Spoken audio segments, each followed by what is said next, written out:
이렇게 메모를 쓰시게 되는데 추가적으로 퀵 메모라는 기능이 있어서 그냥 아무 상황에서 메모를 불러낼 수가 있는 건데 구석을 이렇게 긁으면 나오죠. 네. 그래서 그때그때 생각나는 내용을 아까 기능 똑같잖아요.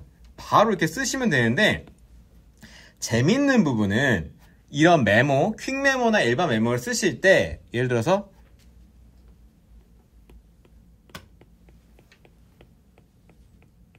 이렇게 전화번호 같은 거 생각나는 거 거래처 뭐 이런 거 적어 놓으시거나 이메일 주소 같은 거 적어 놓으시면은 메모 항목에 그게 밑줄이 그어져 있어요. 밑줄이 그어져 있는 거는 기능이 맥락 인식이 된 거예요. 그래서 이 부분에 전화를 걸 수도 있고 문자를 보낼 수도 있고 메일을 보낼 수도 있습니다. 그때그때 생각나는 웹사이트 주소나 이메일 주소나 전화번호는 그냥 적어 놓으시면 된다. 그리고 내가 다음번에 언제든지 다시 봐야 되는 내용, 중요한 내용이 있을 때도 웹사이트에서 보시다가 이렇게 선택을 해서 여기에 새로운 빠른 메모 생성이 있어요. 이걸 누르시면은 바로 이 내용을 인용해 줍니다. 인용해 주는 메모가 여기 생기거든요. 여기다가 내가 추가적으로 필요한 내용을 적어 놓으시고 이 부분을 언제든지 다음번에 눌러보면은 그 부분 내용을 바로 가주기 때문에 내용을 확인하실 수 있는데 특히나 더 유용한 부분은 그 부분에 지금 보면 하이라이트가 생겼죠. 내가 이렇게 인용 메모를 빠르게 해놓으면 그 부분을 찾아보기 편하게 하이라이트 처리해 줍니다. 다음번에 이 내용을 바로 보실 수가 있고요. 또는 이런 내용을 보시다가 웹사이트 상에서 퀵 메모를 불러내면 그 해당 링크를 인식해 주기 때문에 링크를 추가해서 이런 식으로 내용을 덧붙일 수도 있습니다. 그래서 이렇게 메모를 만들어 놓으시면 사용도가 높은데 개인적으로 추천해 드리는 방법은 메모는 그냥 메모로 쓰지 마시고 파일 스크랩용으로 쓰시면 좋습니다. 예를 들어서 그냥 메모가 단순히 이걸 적는다는 개념이 아니라 생각보다 메모는 종합 업무 기능으로 쓰실 수 있어요. 예를 들어서 내가 어떤 PDF 파일이 있죠.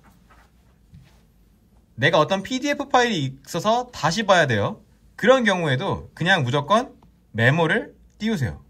그래서 PDF 파일을 이 메모 안에다가 갖다 넣으세요. 그럼 이 파일이 이 안에 인베드 됩니다. 파일이 인베드 돼요. 이걸 누르시면 이 안에서 뷰어가 별도로 나타나요. 그러니까 내가 자주 써야 되는 내용은 그냥 메모 안에 인베드해서 쓰시면 돼요. 마찬가지로 사진도 그렇습니다. 사진 같은 것도 그냥 여기다 갖다가 넣으시면 이 안에 인베드가 됩니다.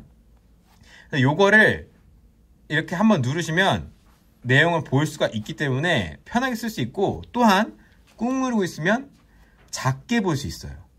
그래서 필요할 때는 키워서 보고 평소에는 작게 보고 웹사이트, PDF, 이미지 다 이 안에 넣어서 인베드 하실 수 있고 또 목소리 녹음한 것도 그냥 넣으면 돼요. 그래서 자료에 해당하는 내용이 녹음된 게 있으면 여기서 바로 쓰실 수 있습니다. 그냥 내가 필요한 내용을 여기 안에다가 다 갖다 넣을 수 있다. 이게 메모가 단순 메모가 아니라는 점. 이렇게 스크랩 도구를 쓰시면 되고 또 이어서 많이 쓰실 수 있는 게 역시 리마인더죠. 다른 내용을 일하고 싶으신 내용에 까먹지 않아야 되는 할 일을 지정할 때는 미리 알림 앱을 쓰시면 되는데 미리 알림 말 그대로 진짜 할 일을 지정하는 거죠. 새로운 미리 알림을 만드셔서 하시면 되는데 마찬가지로 이것도 폴더 개념으로 목록 추가로 해당 업무 이름을 만드셔서 하시면 되는데 예를 들어서 비품 구매라는 목록을 만드시게 되면 원하는 아이콘과 함께 이렇게 리스트를 만들어주고 내가 비품 구매해서 어떤 물건을 살지 쓰면 되는 거잖아요. 새로운 미리 알림을 눌러서 여기서 비품을 추가를 하시면 되는데 이 안에 재밌는 내용이 바로 여기 해시태그 기능이 있습니다. 여기서도 사무용 해시태그 인식이 돼요. 그래서 해시태그 도구로 내용을 추가할 수 있고 또 재밌는 내용이 요거를 언제 해야 될지 기한이 있잖아요. 예를 들어서 다음 주 수요일이라고 합시다. 색이 바뀌어요. 그럼 여기 날짜 제한이 뜹니다. 이게 언제라는 거를 제한사항을 쓸 수 있어요. 그럼 자동으로 날짜가 입력됩니다. 맥락을 인식할 수 있기 때문에 이 안에 이렇게 쓰실 때 내용을 쓰면 날짜까지 아예 넣어주고요. 여기 지금 날짜 들어갔죠? 네. 이런 식으로 날짜를 바로 넣으실 수가 있고, 또 재밌는 점이 비품 구매를 해야 되는데 내가 그 물건이 맞는지 헷갈려요. 그럴 때는 여기 이미지 추가 기능이 여기 있습니다. 그래서 여기서 필요한 사진 보관함에 있는 내용을 추가하셔서 쓰면 되는데, 그보다 더 재밌는 점은 요 사진 자료 같은 거를 이렇게 끄셔갖고 여기 미리 알림에 가서 이 내용에다가 이렇게 이 항목에다 갖다 넣으시면은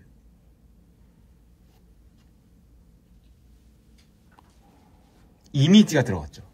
이 안에 항목 안에 이미지를 넣을 수 있어요. 이렇게 지금 조그맣게 나타나잖아요.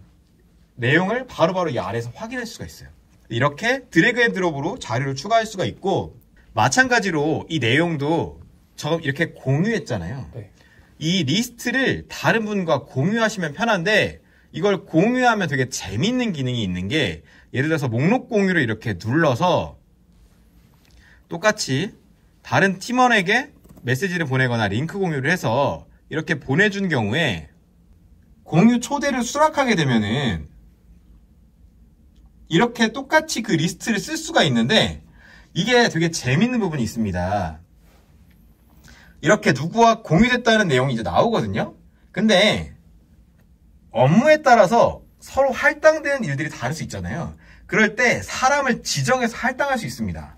예를 들어서 이 업무는 할당이라는 기능에서 누가 할 건지를 지정하는 거예요. 이거는 다른 사람이 하는 거다라고 이렇게 제가 지정을 하면요. 됐죠? 그러면 알림이 오면서 나한테 해당된 일이다 라고 이렇게 알림이 오게 돼요. 특히 여기 보면은 나에게 할당이라는 게 새로 생기죠. 자동으로 이게 생깁니다. 나한테 할당된 일은 이거다라는 거를 명시해 줍니다.